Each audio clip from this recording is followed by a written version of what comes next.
নমস্কার বন্ধুরা, ভক্তিমূলক কথা চ্যানেলে জানাই আপনাদের সকলকে স্বাগত। বন্ধুরা, আশা করছি ঈশ্বরের আশীর্বাদে আপনারা প্রত্যেকেই ভালো আছেন এবং সুস্থই আছেন। বন্ধুরা, আপনারা নিশ্চয়ই লক্ষ্য করেছেন যে আমরা যখনই মন দিয়ে পূজা অর্চনা করি তখনই আমাদের চোখে জল চলে আসে, এবং সেই সময় যদি আমরা কেঁদে আমাদের নিজেদের মনের কথা, কষ্টের কথা ভগবানকে বলি, তাহলে আপনি কি জানেন আমাদের সাথে ঠিক কী ঘটবে? হ্যাঁ বন্ধুরা, আপনি হয়তো শুনলে অবাক হয়ে যাবেন যে পুজো করার সময় চোখে জল আসা কখনো কোনো সাধারণ ঘটনা নয়।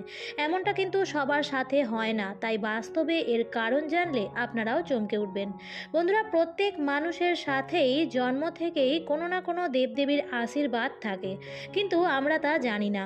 তাই বন্ধুরা, আজকের ভিডিওতে আমরা জানবো যে এমন কোন অজানা দেবদেবীর কৃপা আমাদের সঙ্গে সর্বদাই রয়েছে।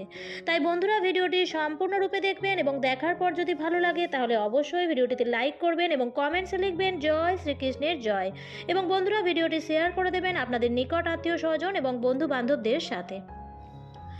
বলা হয় সৃষ্টির প্রত্যেক কোণায় কোণায় ভগবান রয়েছেন। ভগবান ছাড়া বাস্তবে কিছুই নেই, কিন্তু আমরা এই মায়াতে পড়ে মিথ্যা সংসারকেই সত্য বলে মনে করি, যা একদিন নষ্ট হয়ে যাবে। ফলে বিভিন্ন রকম কর্মবন্ধনে পুড়ে আমাদের এই জীবন বিভিন্ন রকম সমস্যায় পড়ে যায়। তখন আমরা ভগবানকেই বলি যে কেন এরকম হয়। ভগবান কিন্তু কখনো তার ভক্তকে ভোলেন না। তাই যখনই আমরা মৃত্যু লোকে কর্ম করতে আসি, ভগবান বিভিন্ন দেবদেবী রূপে ভক্তের সাথেই থাকেন এবং তিনি তখন আমাদের কিছু সংকেতও দেন। বন্ধুরা, যেহেতু আমরা মৃত্যুলোকে এসেছি, তাই আমাদের তো কর্মফল ভোগ করতেই হবে। ভগবানকেও স্বয়ং মৃত্যুলোকে কর্মফল ভোগ করতে হয়েছিল। তাই যদি আমরা এই জন্মে ভোগ না করি, তো এই জন্য আমাদের আবার জন্ম নিতে হবে, কিন্তু সেই জন্মে ভগবান কোনো না কোনো রূপে ভক্তের সাথেই থাকেন। তিনি বিভিন্ন রূপে সংকেতের মাধ্যমে ভক্তদের ইঙ্গিত দিয়ে থাকেন এবং তাদের মার্গদর্শন করান। তাই যখনই আপনার মনে হবে আপনি একা, তাহলে আপনি এই সংকেতগুলো লক্ষ্য করবেন। তাহলেই বুঝতে পারবেন যে ভগবান আপনার সাথেই রয়েছেন এবং আপনার মনের বাসনা তিনি পূর্ণ করবেন। প্রথমত বন্ধুরা, পুজো করার সময় আমাদের কম বেশি প্রত্যেকেরই চোখে জল চলে আসে। বিশেষ করে যখন আমরা খুব দুঃখ কষ্টে থাকি বা কোনো বিষয় নিয়ে খুব চিন্তায় থাকি, তখনই এই বিষয়টি আমাদের সাথে হয়ে থাকে। বন্ধুরা, যেহেতু আমরা জন্ম জন্ম ধরে ভগবানের ভক্তি করছি, সেহেতু সেই দেবদেবীর সাথে আমাদের একটি জন্মের সম্পর্ক হয়ে গেছে। তাই যখনই আপনি সেই দেবদেবীর মন্দিরে যাই বা তার দর্শন করেন বা তার গান কীর্তন শুনলেই যদি আপনার চোখ দিয়ে জল বেরিয়ে যায়, তো এর মানে আপনার আত্মার সাথে ঐশ্বরিক ঊর্জার মিলন হয়ে গেছে। তাই এই সময় যদি আপনি নিজের মনের ইচ্ছা ভগবানকে জানান, তো কিছু দিনের মধ্যেই দেখবেন আপনার মনের বাসনা ভগবান পূর্ণ করেছেন। কিন্তু জেনে বুঝে কোনো রকম বাজে কার্য করবেন না। মনের দয়া, মায়া, করুণা এগুলি রাখবেন। দ্বিতীয়ত বন্ধুরা, প্রদীপের আলো বেড়ে যাওয়া। বন্ধুরা, আমরা পুজো শুরুতেই প্রথমেই প্রদীপ জ্বালিয়ে থাকি, আর বন্ধুরা, আগুন হলো পঞ্চতত্ত্বের মধ্যে একটি। তাই এর মধ্যে ভগবান শিবের বাস। তাই পুজো করার সময় যদি প্রদীপের আলো হঠাৎ করেই বেড়ে যায়, তো এর মানে আপনার জীবনে এবার খুশির দিন আসতে চলেছে। নাম্বার 3, বন্ধুরা, যদি হঠাৎ পুজো করার সময় আপনার শরীরে শিহরণ দিয়ে ওঠে, আপনার লোম দাঁড়িয়ে যায় হঠাৎ করেই, তাহলে ভাববেন আপনার আশেপাশে কোনো দেব দেবী রয়েছেন। তাই আপনার সাথে হঠাৎ করেই এরকমটি হচ্ছে।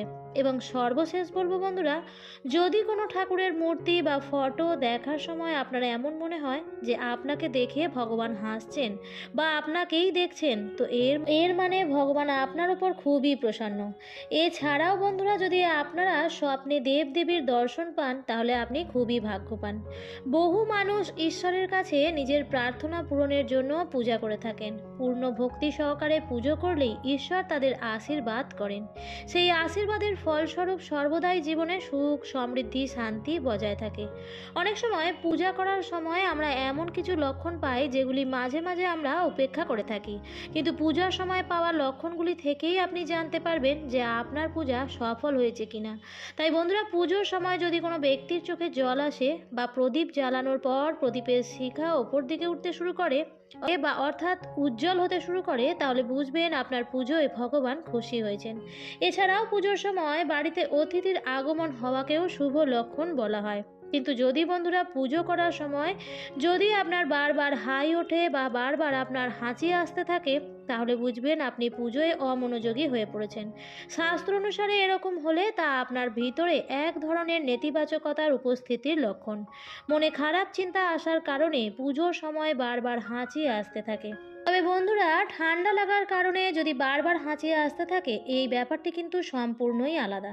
বন্ধুরা, শাস্ত্র মতে আমাদের আশেপাশে ঘটে যাওয়া বহু ঘটনার কোনো না কোনো ব্যাখ্যা রয়েছে। কিছু ঘটনা আমাদের ইঙ্গিত দিয়ে যায় আগামী দিনের। শাস্ত্র বলছে এমন ইঙ্গিত কিন্তু পুজো করার সময়ও মেলে। ফলে পুজো করার সময় কিছু দিক খেয়াল রাখলেই আগামীতে শুভ অশুভের বহু ইঙ্গিত আগাম পাওয়া যায়। আমার আজকের ভিডিওটি এই পর্যন্তই। ভিডিওটি দেখে যদি ভালো লাগে তাহলে অবশ্যই লাইক কমেন্ট শেয়ার করবেন বন্ধুরা। আর এই ধরনের ভিডিও পাওয়ার জন্য চ্যানেলটিকে সাবস্ক্রাইব করে পাশে থাকা বেল আইকনটির অল লেখাটিতে ক্লিক করে রাখবেন। আবার দেখা হবে পরবর্তী নতুন কোনো ভিডিওতে। ভালো থাকবেন, সুস্থ থাকবেন, ধন্যবাদ।